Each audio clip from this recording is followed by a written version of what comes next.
E se a nossa briga com a comida não for, no fundo, sobre calorias, mas sim sobre conexão? É sobre isso que a gente vai conversar aqui. Vamos mergulhar numa perspectiva, olha, completamente diferente sobre nossa relação com o que a gente come. E tudo isso com base na sabedoria milenar da Cabala. Para começar, tem uma pergunta aqui que, sério, pode mudar tudo. E se o nosso grande objetivo com a comida não fosse algo físico? E se fosse espiritual? E se o oposto de gordo não fosse magro, mas leve? Para pensar um pouquinho. Leveza de espírito, sabe? Não só do corpo. A fonte por trás dessa análise traz uma metáfora muito forte para descrever essa sensação, a de estar exilado do próprio corpo. É como se muitos de nós vivêssemos num corpo endereço, sabe? Um lugar que a gente habita, mas onde a gente não se sente em casa de verdade. A meta, então, seria reencontrar o caminho de volta para o nosso corpo-casa, um lugar de pertencimento, de bem-estar, de conexão de verdade.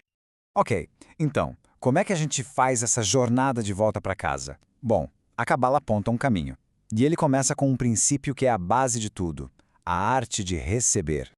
Olha que interessante, a própria palavra Cabala pode ser traduzida como recebimento. Só que não é um receber passivo de jeito nenhum. A sabedoria aqui é que receber de verdade significa criar uma troca, sabe? Uma via de mão dupla com o universo. Um fluxo constante de dar e receber. E essa imagem aqui ilustra isso de um jeito perfeito, usando uma lenda antiga. Pensa só no Mar da Galileia. Ele recebe água dos rios, mas ele também deixa essa água fluir para fora. Resultado? É cheio de vida. Agora, o Mar Morto. Ele também recebe água, só que ele segura tudo, não deixa nada sair. E o que acontece? Estagnação, morte. A lição é muito clara, né? A saúde, tanto do corpo quanto da alma, vem desse fluxo, de receber e também de dar. E essa ideia não é só uma metáfora bonita, não. Essa sabedoria ancestral conecta esse princípio do fluxo diretamente com o nosso corpo. Tem uma oração judaica antiga que fala que nós fomos criados com muitas aberturas e cavidades, e que se uma delas ficasse bloqueada, seria impossível sobreviver. Ou seja, nossos corpos, assim como o Mar da Galileia, foram feitos para fluir. E essa ideia de fluxo fica ainda mais profunda quando a gente olha para a comida em si. A Cabala mostra que o ato de comer vai muito além do físico. Ele, na verdade, conecta diferentes mundos dentro de nós. Então, a Cabala classifica as frutas em mundos, que refletem exatamente essa ideia de fluxo e de proteção. O primeiro mundo é o das frutas entregues. Pensa num morango, numa amora. Elas são totalmente comestíveis. Não tem casca, não tem caroço. Elas representam uma conexão pura, sabe? Sem nenhuma obstrução. Uma entrega total. Depois, a gente tem as frutas defendidas. Aqui a coisa muda um pouco. O coração da fruta tem uma barreira de proteção, que é o caroço que a gente não come. Pensa no pêssego, na ameixa. Elas simbolizam um nível que já precisa de alguma proteção interna, uma defesa ali no centro. E por último, as frutas super defendidas, tipo nozes, cocos, elas têm aquela casca externa super dura, quase impenetrável. E o mais legal aqui é a ideia de que essas formas físicas, na verdade, espelham as nossas próprias barreiras, as barreiras espirituais, emocionais, aquelas cascas que a gente cria para se proteger do mundo, né?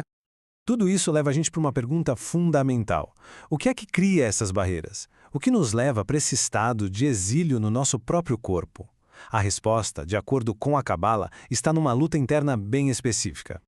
Na tradição judaica, existe o Yetzer Hará, que quase sempre é traduzido como o mau impulso. Mas olha só que virada de chave. A fonte desta análise propõe uma outra interpretação que é revolucionária. Não seria um impulso mau, mas sim um meio impulso. O que é isso? É aquele estado que paralisa a gente, de querer uma coisa e ao mesmo tempo fazer outra completamente diferente. É a ambivalência, essa divisão interna que causa tanto sofrimento. Tá, mas por que a gente cai nesse tal de meio impulso? Essa analogia aqui é muito boa. Pensa num bebê.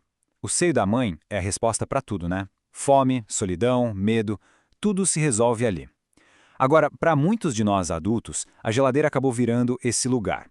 A gente sente fome, vai para a geladeira. Se sente só, vai para a geladeira. Tá confuso? Geladeira de novo.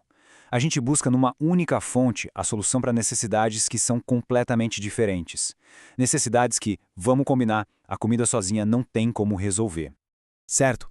Então a grande questão é como a gente quebra esse ciclo. Como a gente finalmente encontra o caminho de volta para o nosso corpo-casa. Bom, a sabedoria aqui é um pouco contraintuitiva, mas é muito profunda. E ela se baseia em 2 passos. O primeiro é Kabbalah, ou seja, receber. Em vez de brigar com aquele impulso de comer, a proposta é: receba ele. Preste atenção total, sem julgar, desde a caminhada até a geladeira, as sensações, tudo para entender o que ele é de verdade. O segundo passo é Ashaná, que significa domínio. Depois que o impulso é totalmente vivido e entendido, aí sim é possível ter domínio sobre ele, mas não pela força bruta. É por reconhecer a verdadeira natureza dele, uma distração de uma necessidade muito mais profunda, tipo conexão, conforto, algo que não está sendo atendido.